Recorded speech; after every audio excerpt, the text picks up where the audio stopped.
Welcome to Best Kept Secrets, episode 22, and this is the penultimate episode of season 1. My name's Morgan. And I'm Will, and as you might be able to tell from our voices, Morgan and I are pretty excited this episode, as this is to do with sport, which we are massive fans, and we cannot wait to share with all of you our international sports experiences and our future dream bucket list of sporting events we can't wait to see around the world. Roll the intro. Best friends, and that's for life. Who stay traveling? I'm talking worldwide. 65 countries between the two. Every moment is so unbelievable. Sharing the best kept secrets about the trips and mistakes they made that they can't forget. So tell me if you're ready for a time to remember as they gear up for the next adventure. Yeah. Woo! Best kept secrets travel.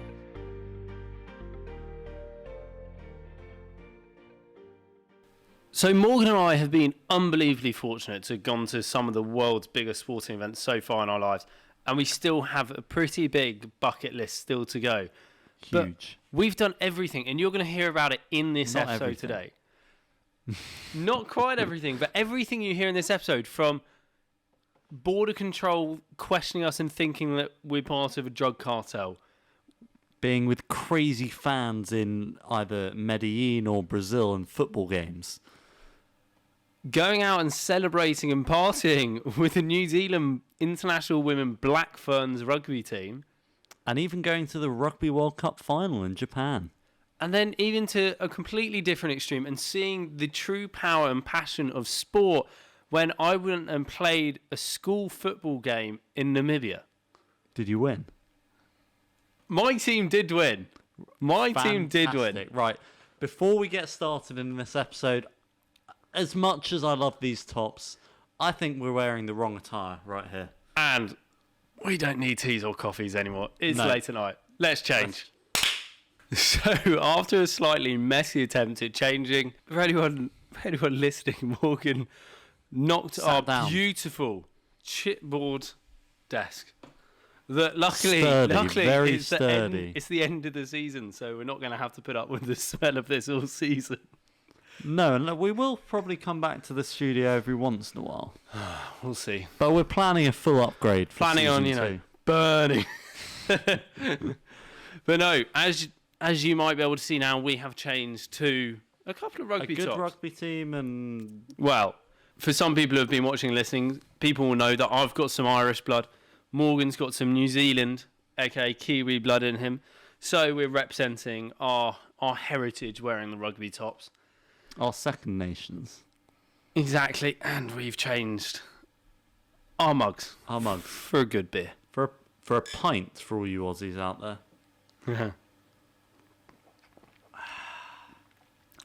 That's good. That's nice and refreshing. If you're wondering why we're having a go at the Aussies, you can go back to our Australia episode. Number 6. Nope. 4. 3.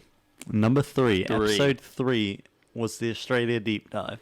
Episode 3, you can see why we bring up pints with Aussies. So, Morgan, before we get into sport, I think people need to understand why we're so excited.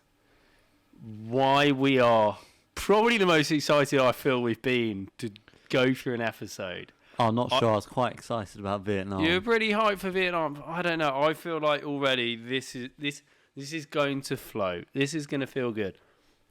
Well, it's flowed quite a lot, the beer along the table. Yeah, exactly.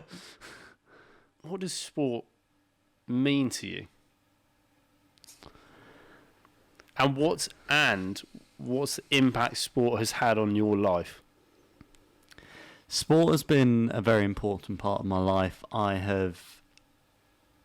All I can remember, I've grown up doing sport. I think we actually first met. Apology accepted. I think we first met playing football between our two local schools when we were 4 or 5 years old. Same school, just different franchise. Yeah, basically just local schools to each other, and we used to play. Well, I think that's when we first met. It was 3 football, and then we ended up going Epsom obviously won because we're a better football team. No chance. Oh, we did. Anyway, so what does football mean to you? Not that much anymore. Not football. So what does sport? What does sport as a whole, and what's it mean to you, and what's the impact it's had? Sport has always been a part of my life. I've played as many sports as I possibly can throughout my life, and I just think it's great for teamwork, it's great for making friends, it's great for knocking people over when you're allowed to. Yeah. And it builds your character, it builds you as a person. I've had crazy experiences through injuries, through being a young kid in a football team where the coach swears at you, and I was just completely shocked. I've been on tours and played sports in other countries. Yeah. And for me, I just find it really interesting coming back to travelling, then going and seeing what sports like in other countries, whether it's sports that I didn't play, because we were very fortunate growing up that we had the opportunity to play Basically anything we wanted to. anything we want. Maybe not kabaddi, but You'll hear about that later in the episode. any sport that we want to play, we could probably play. Yeah. And I've always loved playing sports, and therefore love watching other people playing sport. And I can watch almost everything bar football, unless it's the Euros or the World Cup or England playing, because it's coming home. It's coming home. It's coming. That song got stuck in my head It got stuck in my head for after years. the Euros. Yeah. After the World Cup as well. It was a nightmare. But football is a very important part of British culture, Yeah. and sport in general is a big part of British culture. I mean, we created a lot of them, but and that doesn't necessarily mean we're very good at them, but we created a lot of them. And therefore I love going and seeing other cultures and experiencing their sports Yeah. that maybe I don't necessarily play, or just having the opportunity to go on the biggest stages and watch the best teams in the world play their sport. What does sport mean to you? And have you ever played rugby at Twickenham? So, funny enough, I have. What? No, you've known me this whole time, and you did not know that I've actually played a game of rugby at Twickenham when I was No. 12 years old. I know, it's That's insane. amazing. What team did you play for? Was it Harlequins or... It's Dorking RFC, mate. Oh, I heard they're pretty good. They've won a few things in their long career. Not as good as Sutton Epsom, but anyway. Anyway, so I think there are a lot of ways to answer it in terms of personally how it's affected me. Is I think it's everything down to no matter what team you play for, because we both played for local clubs as well, where I think we had a bigger mix of every part of society. It was the exact same between being a local club to being at school. Was you're expected to turn up on time. You're expected to wear the right kit, otherwise you wouldn't be part of the team.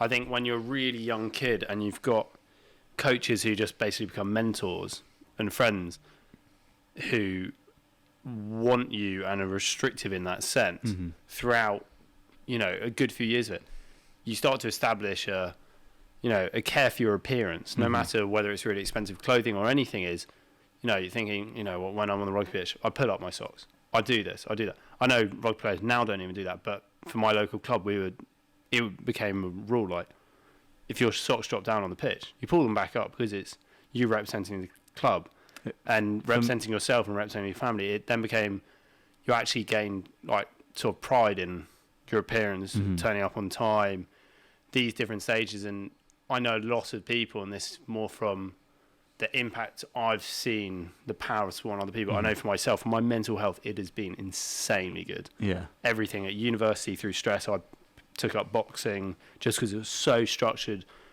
forced to push yourself like an hour a week. You just went for it like mad, or sometimes 2-3 sessions a week.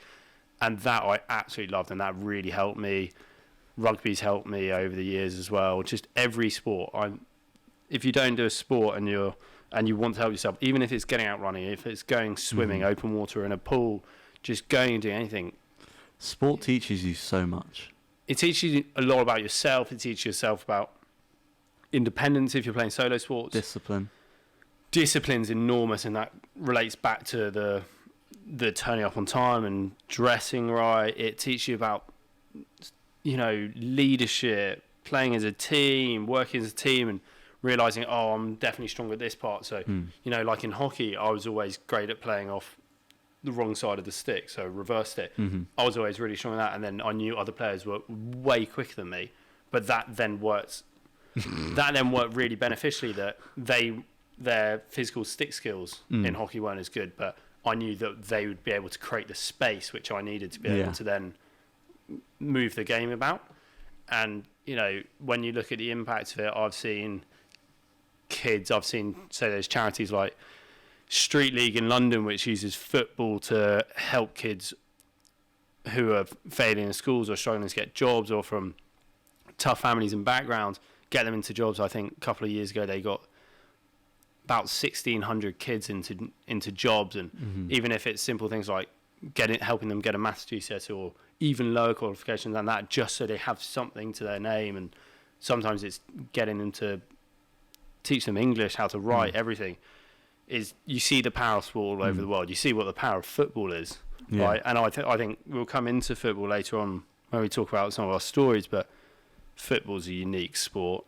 It's not my it's not my like purest sport. End all. Yeah, it's really not. But I can seriously appreciate the impact of it, and I think that's the thing, is you don't realise what sport can give you until you commit to at least just one sport. If you've never taken up sport, if you've always wanted to learn cycle, go and do it. Yeah. Because I know people who in the past couple of years, over 50 years old, have just never cycled a bike in their life, went and bought a bike, took it to a park, fell over loads of times and just kept going at it. And I think that's the thing, is if you can prove to yourself that, I can put my mind to it. To a lot of people, we've grown up cycling since tiny kids. Yeah. You do on a toy plastic bike. You think, actually, at 50 years old, if I can do it, there are loads of people, and you see actually through COVID and lockdown, people have gone and put themselves out there, never swam in their life, now open water and swimming and entering competition. People picking up a triathlon, like you did a triathlon recently. Yeah. And it's seeing your mentality when you did a triathlon. Pain. But it's being able to push yourself through it and showing yourself you're capable of something you really didn't. I think sports, one of the most powerful tools we have in the world. Yeah, and one of the reasons why we love going and watching it, because not always in your country, we're quite lucky in England there's a lot of sport being played, but not always are you able to watch the best people in the world, and it is a truly amazing thing to watch the people who have honed their craft, spent lifetime just honing in on their skills and becoming the best in the world. We were sport. The story, I think this perfectly leads into one of our first stories we've got here, is New Zealand Rugby. Oh yeah, this was one of our funniest ever trips. That was an amazing trip. And if you watch our Australia episode, which is episode 3, we mentioned briefly about, we did New Zealand for a couple of weeks beforehand, and then when we were in Australia, we flew to New Zealand just for one night. From Brisbane. From Brisbane to Auckland for one night, and then came back, and that was to go and watch the Bledisloe Cup. Yeah. Which was the final of the series, and it was New Zealand versus Australia. It's always New Zealand versus Australia. And that was one of the most insane experiences we ever had. But funny enough, talking about people who were honing their craft, we had Bowden Barrett on the pitch at the time, one of the best players in the world. It still is unbelievably good. But ironically, he talks about how rugby isn't, in terms of time, his number one sport by a mile. He says, I play over 3 times the amount of golf in hours a week than I do rugby. Oh, wow. And I didn't know that. So how many brothers he got? I think he's got 4 brothers and a sister. Most of them play for New Zealand. I think his sister's autistic, and her favourite sport is playing golf with him. Okay. So then they go and do that a lot together, and it's his little time apart from his team and focusing on himself and just getting that mindset. And it's really interesting. Every athlete is so different, but then you see him on the rugby pitch, he's just incredible. I know, he's unbelievable. But going back to the start of that story, is we flew over from Brisbane to Auckland, and because we were only going for one night, we weren't planning to sit down, stop, do anything. No, exactly. All we did was we took one charger, a charger each. We took a charger each. Our wallets, our phones. And one spare pair of boxes. Yeah, spare pair of...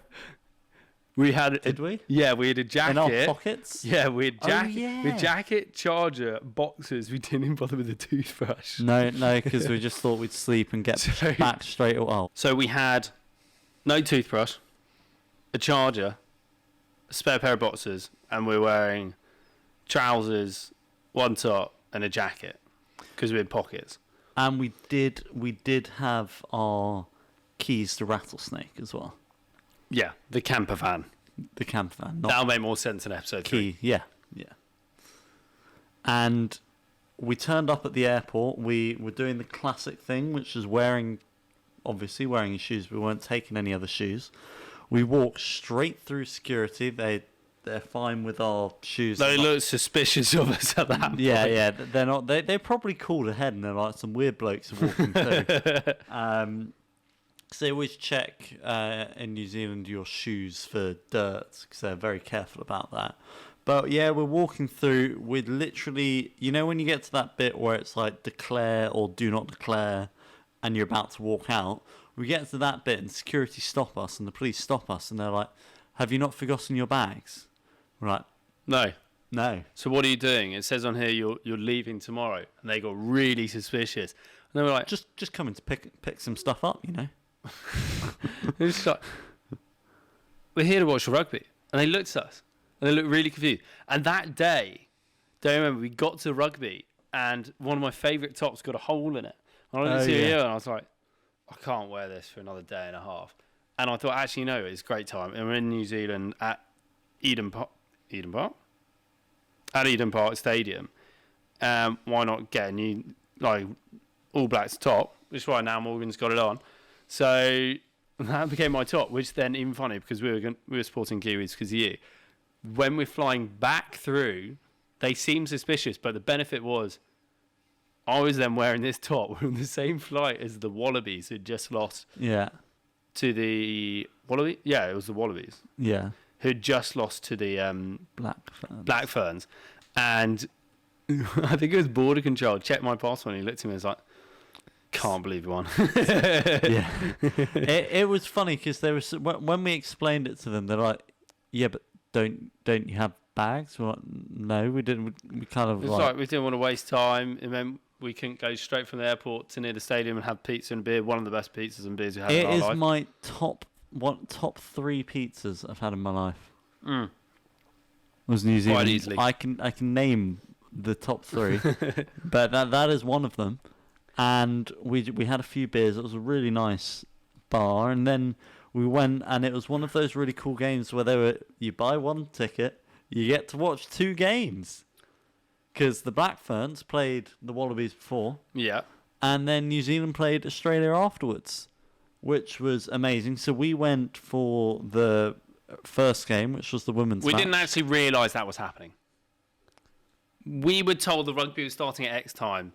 And we're used to in the UK where the women's rugby is normally afterwards, and sadly a lot of people leave because it's normally quite late. But they start the game really early. It was something like 2:30 in the afternoon or 2 o'clock in the afternoon. We were already tipsy.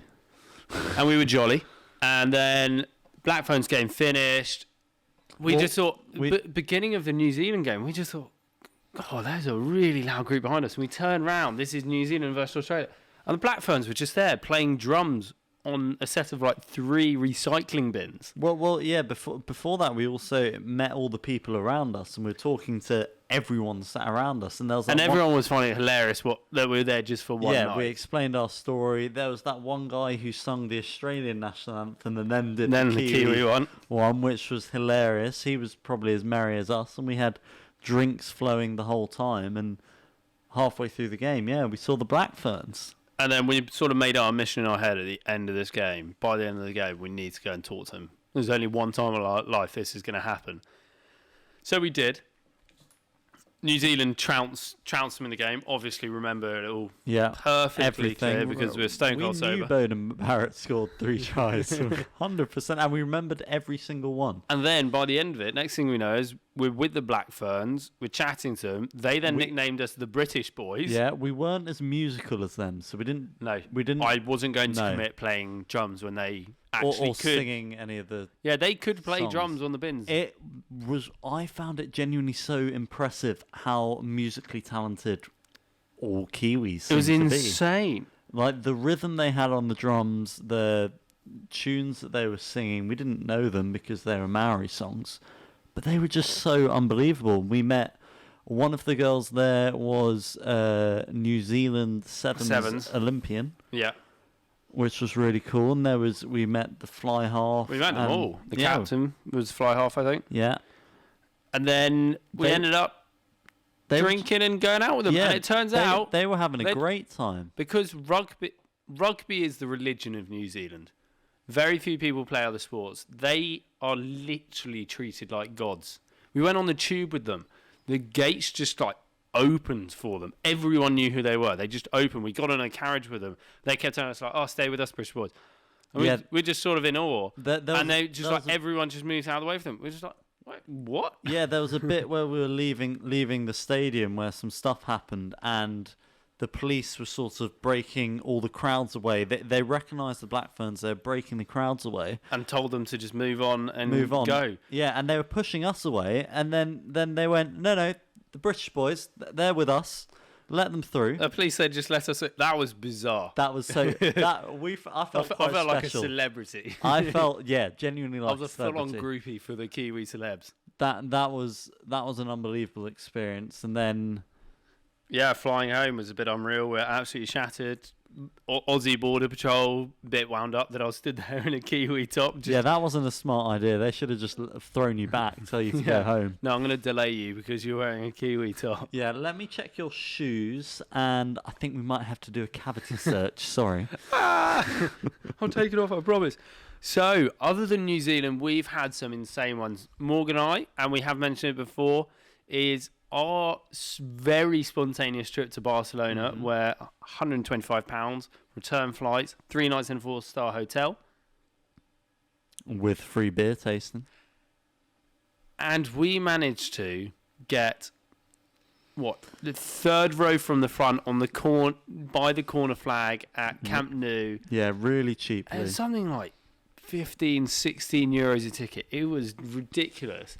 It was unbelievable, and Messi knew that we were there. So yeah, I phoned him up and just went, "Yo, mess, make a mess. We're here," and I think they ended up winning around 3-0, but all the goals were down our end, and especially in our corner. We had a few corners from our side, and I think Messi came in and got it in the back of the net, but that was unbelievable. It was and what surprised me with Camp Nou was just how large. This is why the tickets are so cheap. It was a big game against another good team, and the stadium was at maybe like 70% capacity. Yeah, I'm not sure what the actual capacity is. I think the tickets right at the back top of the stadium where everyone would be like ants must cost about 50 cents a ticket. You'd need binoculars to see anything from there.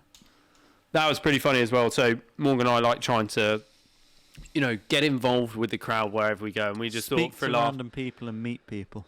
Yeah, and for Barcelona, that game we made friends with Americans, sat behind us, they gave us tips for bars in Barcelona, and it's amazing in sport, especially, so that was funny, that didn't feel like the funny part was Americans game. Watching soccer. Exactly. But a lot of football matches, there are very few where you go to, and everyone's so lovely around you. In the UK, stereotypically, they split the crowds in half. Whereas with rugby, even with this Barcelona game, it seemed quite relaxed. Everyone was super friendly and just there for the fun of the sport around you. And with sport, you find that you'll end up you spend, 80, 90 minutes next to someone. And by the end of it, you're buying each other beers and hugging it out at the end of the game. It's insane what sport does and how pre-COVID. Yeah, and brings everyone together pre-COVID. So Barcelona, we went to Camp Nou. New Zealand, we were super fortunate. We went to see the Bledisloe, New Zealand versus Australia at Eden Park. That game was bucket list fantastic. for Morgan and I. That was unbelievable. I mean, the lengths we went to get to that game was slightly nuts. But we also went and watched football in Brazil. We did, together, and that was at the stadium in Brazil. And that was at the Maracana Stadium, wasn't it? Yeah. So that was the Flamingos. Flamingos. We bought those tickets that evening. I've never done it. That was like a ticket tout Well, it wasn't a ticket Wasn't it out. as a anyway. hostel, no, wasn't it? No, it was. We were in the hostel. They said, "Oh no, you go and Oh, buy yeah. the tickets there, and there'll be about 25,000-30,000 tickets available." And we Yes. queued up. We bought these cheap waterproof ponchos, And we couldn't speak. And the beer. $1.50. Unbelievably cheap beer. Everyone's selling beer on the streets, and we were like, Just drinking. "Is this legal?" Then we saw everyone drinking, so I thought, "Yeah, it'll be fine." And also, we don't speak any Portuguese. No, and then when we were in the queue, everyone turned around and realised, like, oh, these British guys. And they just started chatting onto us and saying, like, oh, no, go here and ask for this ticket. It'll be cheaper and you'll be with the proper fans. Yeah. So we're like, okay. And then when we got to the front of the queue, we like nudged them and they're like, can you tell them? And they quickly like shouted over and then we just got given the tickets and just asked us. And this was not what we were You showed expecting. I think you showed student passes. Oh, yeah. But this is not what we're expecting because this is Brazil and we're all told that it's dangerous and it's scary and should be careful. Everyone we met was so friendly. It was insane. Sport brings people together. Then I think out of like 30,000 people in this stadium, we somehow, out of everyone there, we sat down. You know, any seat is your seat. Your tickets are not a secured seat. You just find free area. You don't stand sit. there. We happened to end up next to 4 guys who go to a school about 2 miles from here. Like, that way. That away. Yeah, that way-ish. Over there. And it's hilarious. You In the know whole of exactly Brazil, where we're you've talking spontaneously decided to go to a football match, and then you're next to guys who you could get to in about 5 minutes in the car. It's on the other side of the world. Yeah, literally in the middle of nowhere. It was crazy. And this is... Well, I have had one other experience like this, which I'll talk about in a minute. But this is an experience that's not like visiting a European football match. No. Not at all. No. Some people are used to going to a sports game and not sitting. Which, okay, that would be one thing. Standing up the whole game, chanting and singing like they do, was insane. It was The noise. beyond loud. And the thing is, the stadium was maybe, including all the fans there, of the opposition fans there, maybe about 2,000 at most. And I think there are 25,000, 30,000 fans on our end. We outsung them. That's like 40 most. That wasn't 50% capacity. That wasn't even 50. And it was so loud. It was so loud. And it was the way that it continued the whole game. Just the chants, the singing. Oh, and all the banging. beers in like 330ml cups. And it was so cheap. Yeah. So we're just like, and he was like, oh, yeah, you have to buy in groups of 4, like ones, but the most you can buy is 4. So we're like, okay, we'll get 4. And then we realised he was just stood there constantly pouring. He was like, yeah, we'll get another 4. Yeah, we'll get another one. Our flight's at 6 in the morning, but we'll get another one. Yeah. It was a truly unbelievable experience, that. And That was crazy. And it was That was so last minute. so last minute. We were like, oh, we've had some food, we've had quite a long day. Oh, there's a game tonight. Why don't we just go? Have to go. Yeah, Yeah, we have started to seeing go. posters around the place, having gone up to Christ the Redeemer and other bits. I thought, oh, we have to try and go. Yeah. And then found out that we could get tickets on the spot. Otherwise, we probably would have tried to get them online. Yeah. And yeah, it was an amazing experience. And I have a similar one from when I went to Colombia earlier in the trip when I was on my own, where I went to watch Independiente Medellin. And this was my first day in Medellin. And I basically met some people in the hostel and they said they were going to the football, but I had to wait until I could check into my hostel. So they went, and Medellin is a reasonably dangerous place still. It's much better than it was, but it is still reasonably dangerous. And you're not meant to go out at night on your own. You're not meant to walk alone at night. And I just said, yes, I'd love to go. I'll meet you there.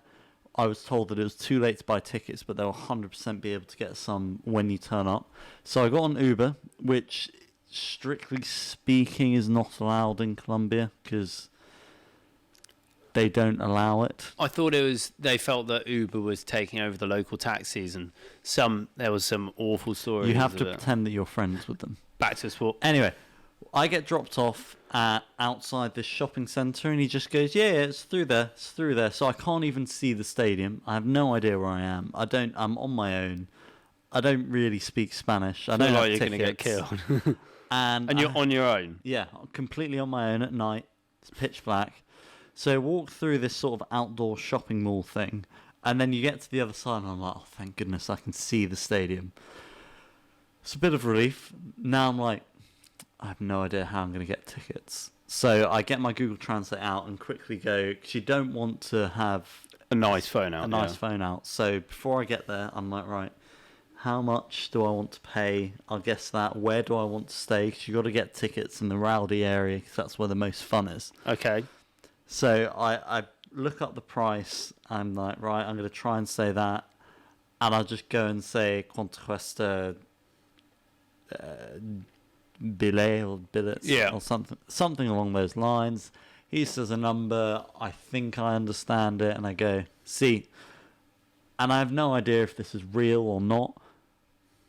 And eventually he gets me... Did he look like a tout? He was a tout, yeah. This was literally a random stranger standing outside that I was just randomly approaching in Medellin on my own at night. And he just went and got a ticket for you? Yeah, and I paid him and he gave me tickets. It was about a third of the price of the normal tickets, which is slightly more worrying, but that was because the game had started a minute ago.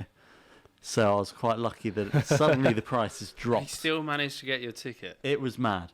And then you walk into the stadium and there's massive queues and they full on pat you down like thumbs around the waistband, checking that you don't have anything. Oh, they took it there, seriously? like really seriously. Wow. And I even had what was the crowd like? Size? It was pretty full. And I even have a story from one of my friends who I travelled with to India who still got held at knife point in this stadium. Nice. So I was like, oh, this is great. And I'm still on my own. And then I get into the stadium, and obviously I have no signal or anything on my phone, no working Wi-Fi. So I'm just walking around. I know roughly where the stand is. So I walk up the stairs. Luckily, this guy is an Aussie guy with long blonde hair down to his shoulders, bright blonde eyebrows. Way too easy to notice. Stands out a bit. Still couldn't find him for about 20 minutes. But eventually he sticks out and I found him. And this was one of the craziest things, similar to Rio, where everyone's standing. The chants were crazy. Everyone felt really aggressive. They felt really aggressive. Did you feel on edge about that? Not particularly. Had you experienced that aggression anywhere else in sport? Not unless playing in rugby.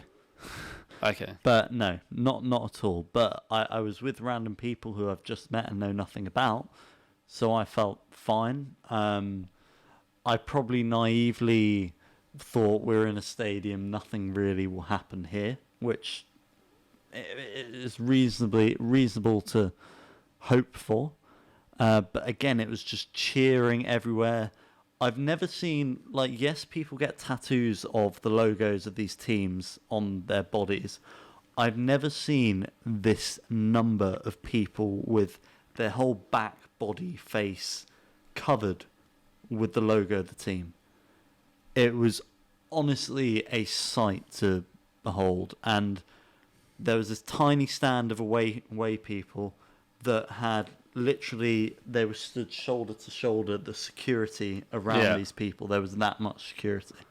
And they were forced to leave the game 20 minutes early to make sure they can get clear before everyone else leaves. I'm impressed by what you're saying of this whole security of this event. It was slightly crazy. It shows how bad it can get. Could get, yeah. But it was, and especially seeing as they drew 1-1. Oh, yeah. It was a possible danger. So maybe that was why they were forced to leave early. But it was just the chanting. They were all topless. And an interesting thing in this stadium, because it's quite bad, there's no alcohol sold there. But the people selling drinks pretend to foreigners. Because everyone, obviously, who's a fan knows that they don't sell alcohol there. But the foreigners don't. So they pretend to foreigners that this is real beer. Whereas it's non-alcoholic beer. Really? And they sell it to people as real beer. Did you fall for it? No. I was warned of this beforehand. Plus, you can kind of see that no one else is drinking. Yeah. Well, football in the UK, you're not allowed to have a beer in the stadium. No, because it's that too sort rowdy. of sport. Yeah. But this was just, it was eye-opening and an experience that I'll never forget. So, we've had Barcelona, New Zealand, Colombia. Brazil. Now, we both have USA experiences for sport, both in LA and separately. Yeah. Aww. Both with a ball, but different types of balls. Different sizes balls. My one was bigger balls. You went and see your basketball. Who was playing? LA Clippers. Versus? A basketball team. Just like I would say I saw baseball, which was LA Dodgers. Versus? Yeah, baseball A team. baseball team. One of the Dodgers won. Yeah. It was fine. Clippers won. One of the weird things that I found was there was a proper KFC within the stadium. The basketball. Yeah. And When you say within, are we talking like O2 Like Arena where- food hall? no, like where we buy beer at Twickenham. Really? It was proper KFC? Yeah. And it was the most expensive KFC. Yeah, Or but it that's could have the been same. McDonald's. Go It's one to- of those ones. What is it? Cornish Pasty Co. or whatever. And they're like Yeah. £6 a pasty or £6.50 a pasty. It was the most unbelievably expensive food, but also it was a really interesting stadium because it's just really steep Yeah. and you're watching down on the basketball, and it's quite an exciting game. I'd never actually watched a game before, and it was quite good fun. The chants in America, maybe that's a bit too generalized, but they're quite simple. So Yeah. defense. Yeah, same as in baseball in America. Defense. Let's go, Dodgers, let's go. Let's go, Dodgers, let's go. Let's go, Dodgers, let's go. And there's 9 hours later. Let's Go go, Dodgers, Dodgers, let's let's go. go. Let's go, Dodgers. I'm sorry, if you're American, I mean, it's easy to remember. you have created sports that go on forever. We created baseball. Well, okay, you play them. Baseball and American football are the longest and slowest and dullest Games. sports that I know. Mate, I got excited by curling in the Winter Olympics. I'd rather watch 10 hours of that than 10 hours of American Curling's football. quite exciting. Yeah, it's full on. They don't waste their time breaking. It's not like the team changes every 2 seconds. Let's go, Dodgers, let's go. That drove me nuts. What I Yeah. did like was buying peanuts in the shell and just being told to throw it on the floor.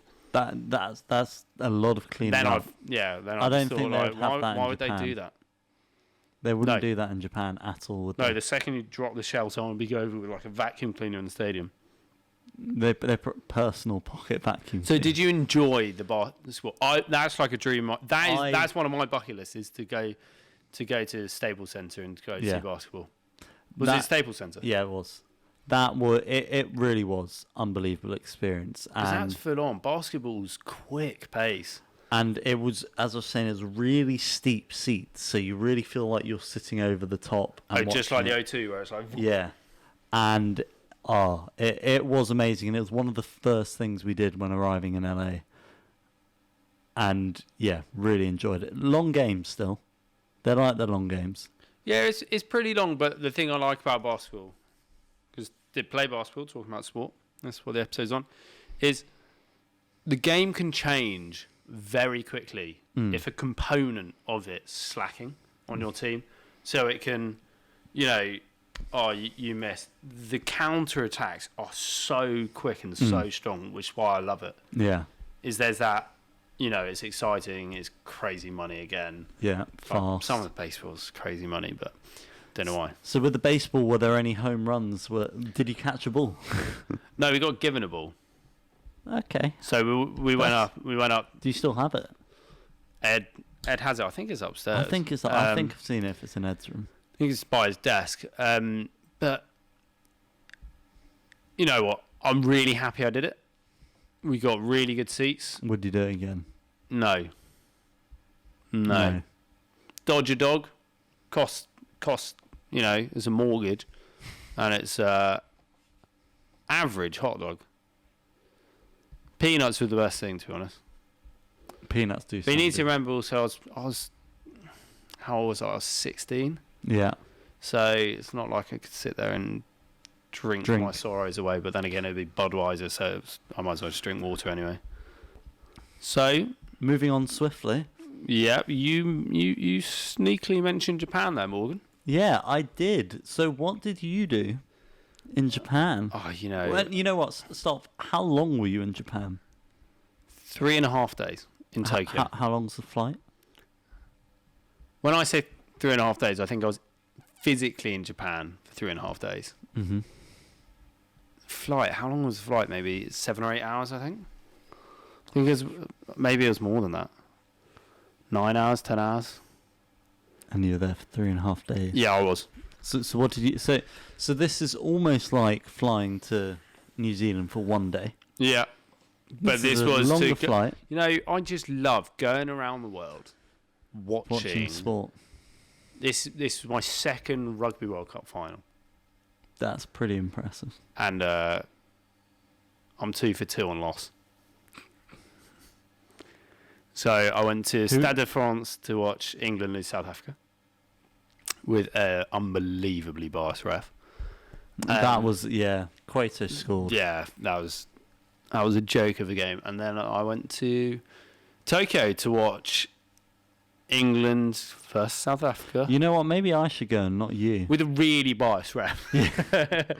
Can we just remove French refs from rugby, please? Or just English rugby. Yeah. I think that's going to be quite hard in France in 2023. Anyway, so, yeah, I was in Tokyo. I do think, hand on heart, the best hosted sports event I've ever been to. Really? I think most polite, most welcoming home nation I've ever seen in my life. The people of Japan are unbelievably polite. Well, the Russian football crowds aren't polite. Well, my dad and brother went to, what was it? Euros. The Euros? Was it Euros? They went to Russia to watch it. Oh, no, it's World Cup. Yeah, Russia Football World Cup. Yeah. They went to Russia to watch that. And they were just blown away. But I think that's also Putin trying to put on a good side. Whereas Japan, all the staff, the main majority of staff, just like the Olympics when we had it here, volunteers, not being paid, super passionate, super excited. We went to some of the sort of fan zone pubs before the game.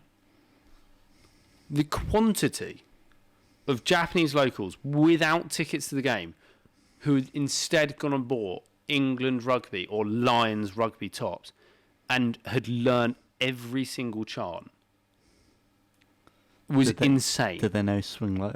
They were coming along cheering about Johnny Wilkinson. Fantastic. And that, that was 16 years ago, that World Cup. I mean, that was insane. They sang Swing Low. They were going, Johnny, Johnny, Johnny, Johnny. For someone to know that this late means they have sat down to truly learn some English rugby history. It was phenomenal. Right, everything. It's anyone who's been to Tokyo, it's terrifyingly clean. Yet you can't find a bin anywhere. It's nuts. Everyone in the stadium was amazing. It was, you know what? The one negative I actually have about Tokyo, about their stadium, too clean. There's just no toilets. Like, I'm not joking. At half time, it got to a point that after the half-time break, the second half had started, and so many guys needed to go to the toilet that people were coming back from the toilet like 15 minutes into the second half. Like, it was that bad.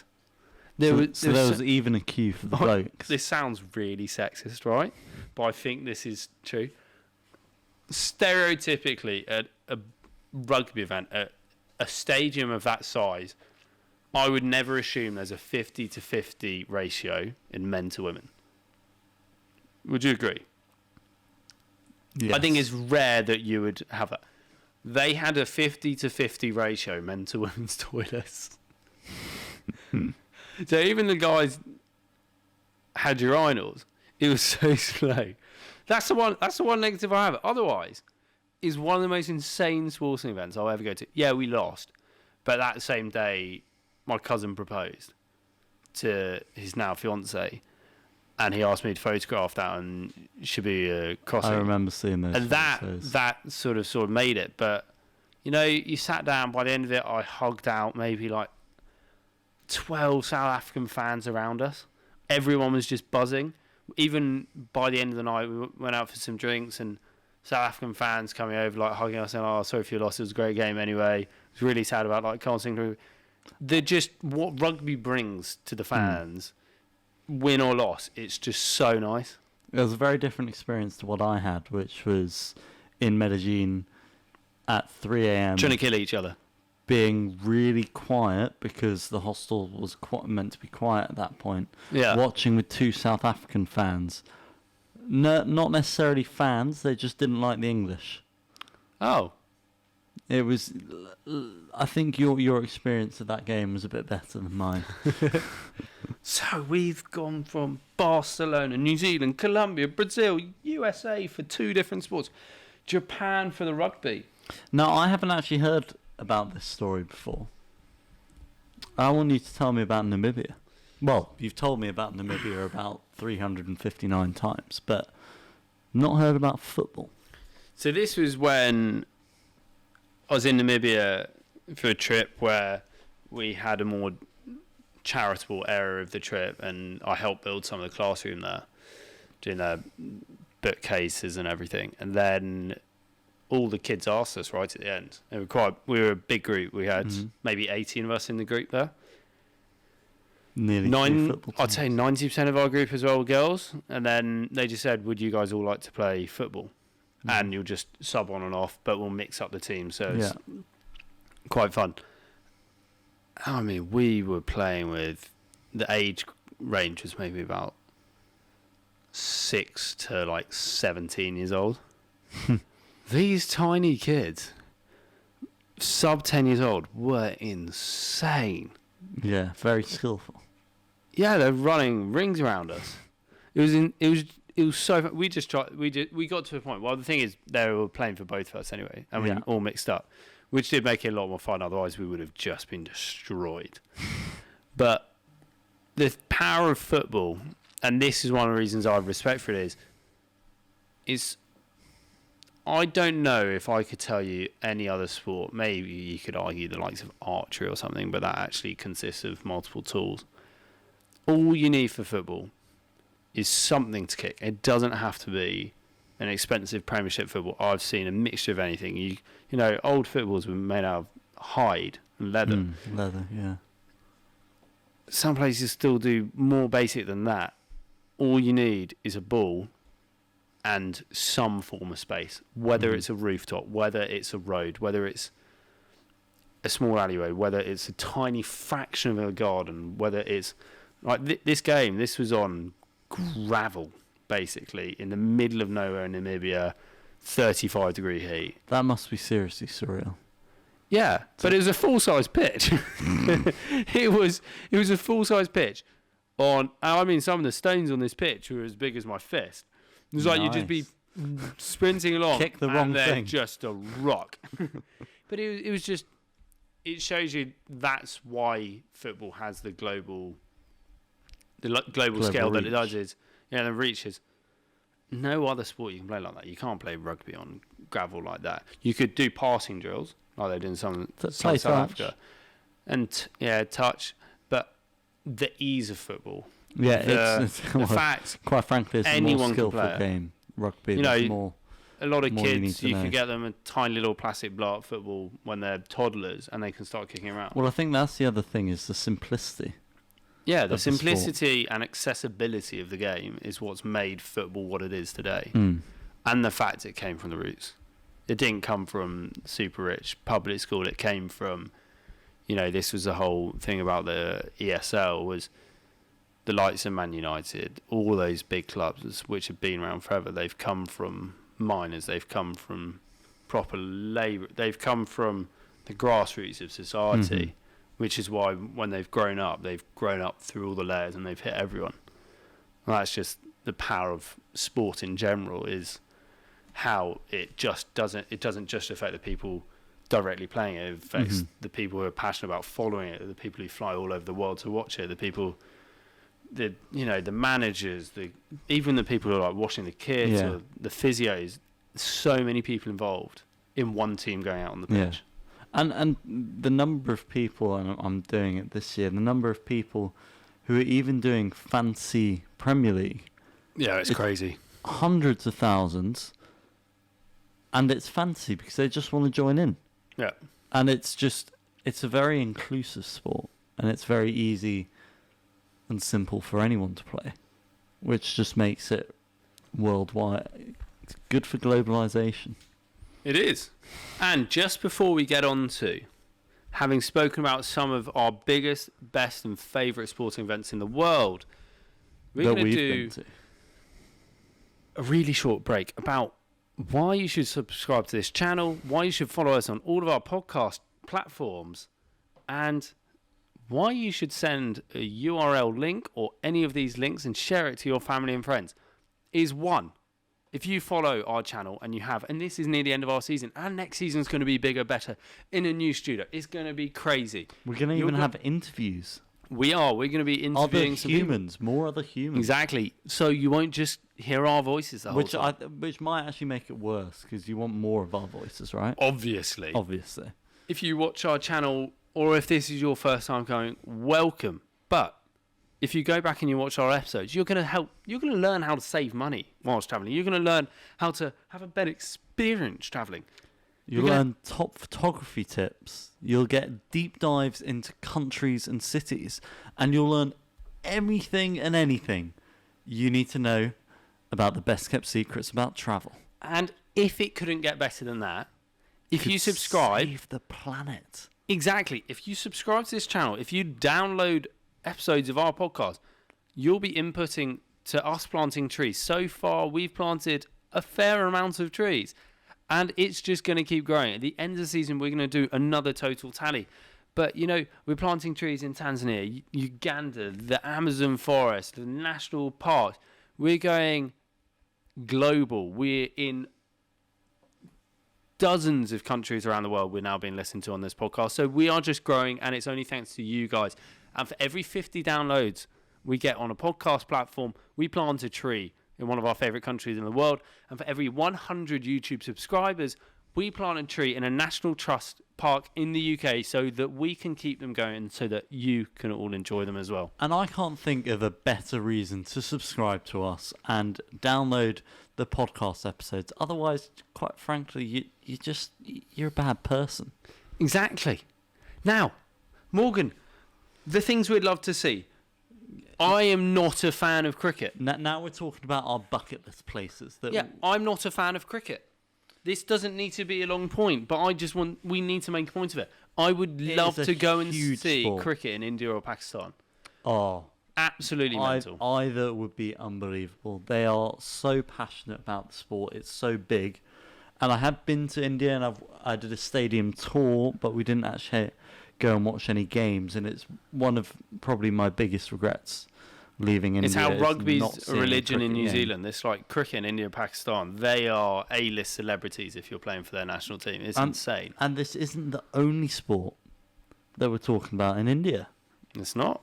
Because we're also talking about Kabuti, which is a popular contact sport in southern Asia that first originated in ancient India.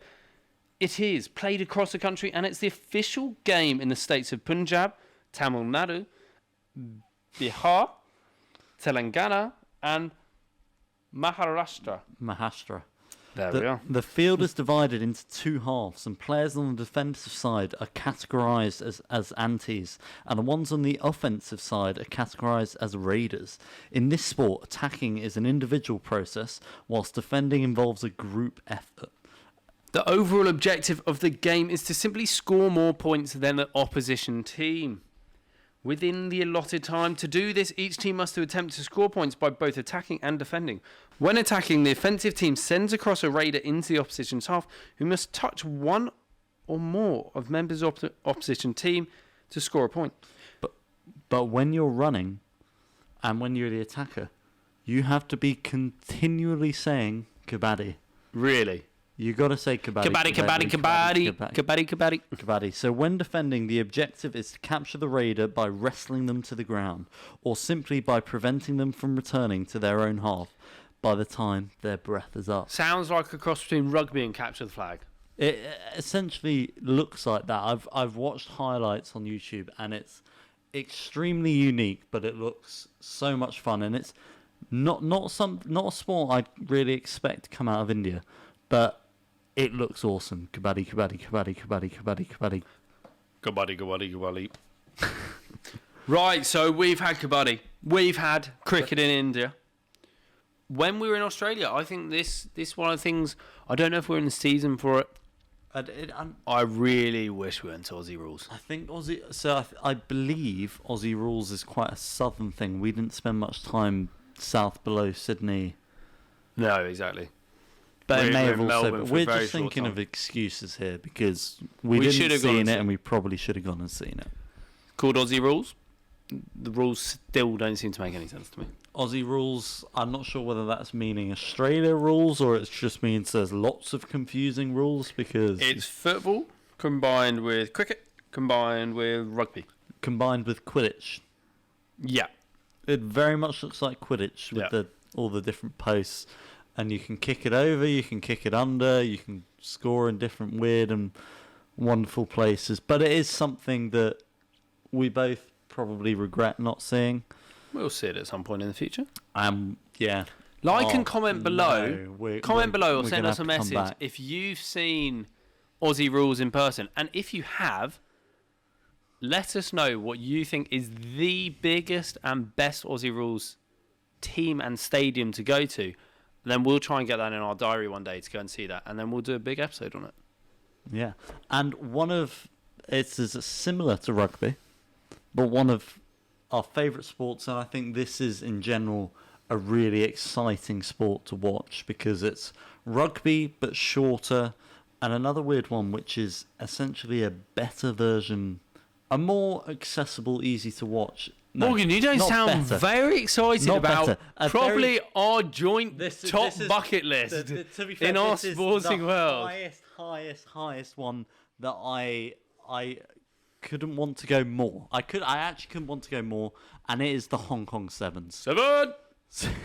Sevens is essentially rugby, but with 7 people on a full-size pitch. Shorter games. It's a tournament where they play multiple games in a day. You turn up, you drink lots, you're in fancy dress, and it's just all over amazing. The Cathay Pacific HSBC Hong Kong Sevens is one of the biggest sporting events in Hong Kong, and it is the most famous and the most recognisable World Rugby Sevens Series calendar event. Taking place at the Hong Kong Stadium, it features the world's best teams and they compete for the title. And honestly, this is like my highest. It's getting the time of the year Yeah. and committing to to going. Hong Kong for it's 3 days. So badly wants to go. It is the highest. I wouldn't go for 3 days. It'd be a lot longer. 3 months, Perfect. close enough. Yeah. If this episode gets 1 million views in the next year, Morgan's going to go and live in Hong Kong for 3 months. Well, I guess with remote working, it's possible now. I need to send this video to the likes of Mr. Beast and be like, right, guys, we need a million. Yeah, we need 1 million now, please. I yeah. think for that, you'd probably commit. You'd be like, right, this is a career change. Sabbatical. No, just full career change. But yeah, Hong Kong Sevens is definitely my highest. Oh, yeah, it's bucket list, top of it. Last but not least, and this is one I don't really know much about, but Morgan's But I would love to take Morgan's part. thrown it in there. Is I really want to take part. You've said you take photos. yeah, Would you assuming not you're take not going to part? die. No. Who wants to be chased by cattle? Okay, so you've got to explain it now as what it is. Let's see if they can guess the name of it. Cattle herders who wanted to transport their animals from barges or the countryside into city centres for a sale or bullfights needed a practical means of moving their valuable animals. Over the years, it became a tradition to clear a narrow swath into the city centre through which the spirited animals would run together into a crudely constructed pen or bull ring, following one courageous herder. The running of the bulls is July the 6th to the 14th in Pamplona. Spain. The dates of running of the bulls and San Fermin Festival are the same every year, no matter the day of the week. Pamplona hosts 1 million participants over the course of the San Fermin Festival. That is insane. That is a lot, and that's because every day there is a running of the bulls. Every day of the festival, That's mental. there's a running of the bulls, and you do have to wear the white and red. You don't have to necessarily wear the actual official costume, but you have to wear white and red only. But for me, I just think it's one of those extreme, exciting sports that I've actually just thought of two more that are a bit closer to home that we will mention very briefly after this. But it's just one of those things that you can't experience anywhere else, and it's the adrenaline. So where rush, else could you experience cheese rolling there, Morgan? That you knew that was coming. So cheese rolling. I could read your mind when you thought, I've thought of another one near home. Cheese rolling. No, It's got cheese to be. rolling. The battery again. Cheese rolling in Gloucester. I was planning to do it last year. This is a regular occurrence in this series, but COVID stopped it. So I hope to do it at some point in the future, and that is a very popular sport in Gloucester where Hugely popular sport. it's where they roll cheese down a hill and you chase it, and the winner wins the cheese. And one of the funniest things about it is, well, there's lots of funny things about it, but they have a rugby team at the bottom of the hill who, when you get there and you get really fast, they rugby tackle. They hit you hard and knock you over when you get to the bottom. Most people don't make it that far. Normally they're stretching off or they're crawling off. Or dislocated shoulders. But it's one of those hills that's so steep that you can't really run down the whole thing, so you end up just falling and rolling. And again, it's another experience I would quite like to do. And the winner does get the wheel of cheese at the end, yeah. which, if it's a few kilos of cheddar, that's worth some cheddar. And the last one, which I think is in Wales, is bog snorkeling. And this is a race in a bog where you snorkel and you swim. And I think it's around 50 metres. It could be a bit longer than 50 metres. And you're literally swimming in a bog, and it's a really famous race. That sounds really disgusting. exciting. They actually went on the Zach and Jay show, which is how I found out about it. And they went and did this, which is why I wanted to do that. This video gets over 10,000 views in the next year. Morgan's going to go bog snorkeling and I'll film it. You don't want to take part? No. Okay. So today is a very different episode. But we've got very excited about this, and we are very passionate. You can probably tell we love our sport. We love talking about it. We love talking about the impact of sport. We love talking. We do love talking, but this is Sport means a lot to us. And when you go around the world and you see the impact of sport and the different sports you come across and how it impacts the community and the culture and everything, it's just crazy. Yeah. It's crazy. There aren't many other things that have that. There isn't another thing that has that much impact on the whole world. Not in the same way. Not directly the same way. You know, for me, there are certain, like, cooking and stuff, which I think has crazy things, but that culturally is very different. Mm. So, Morgan, I think there's one thing. I think if you're watching or listening to this, you should probably subscribe, because season 2's, this is penultimate episode. Next episode's like crazy. You thought this was hype. Next one is. Next one, we're going into the Amazon jungle. That's crazy, because that was one of our favourite holidays ever, and we're saving best till last. And then the next season is going to be huge. Mental. It's going to be new everything. But we'll talk about that a bit more. And when are we going to talk about that, Morgan? In next week's episode. Wednesday at 6 o'clock. PM, Like, subscribe, PST. ring that notification bell, follow us on all podcast channels, and just remember, this is a channel where you're going to get the best kept secrets, how to save money, travel better, enjoy life even more. Learn photography tips. Just have fun when traveling, and just make the most of your travels. Cheers. Roll the outro. Let's go. Yeah, let's make it happen. I hope that you can handle going on on adventures, best kept secret travels. Yeah, all over the globe, having fun, you know the deal. Amazing secret locations, hang out with Morgan and Will. Educate and entertain, haggle in the market. Sharing their experiences, time to get it started. Let's go.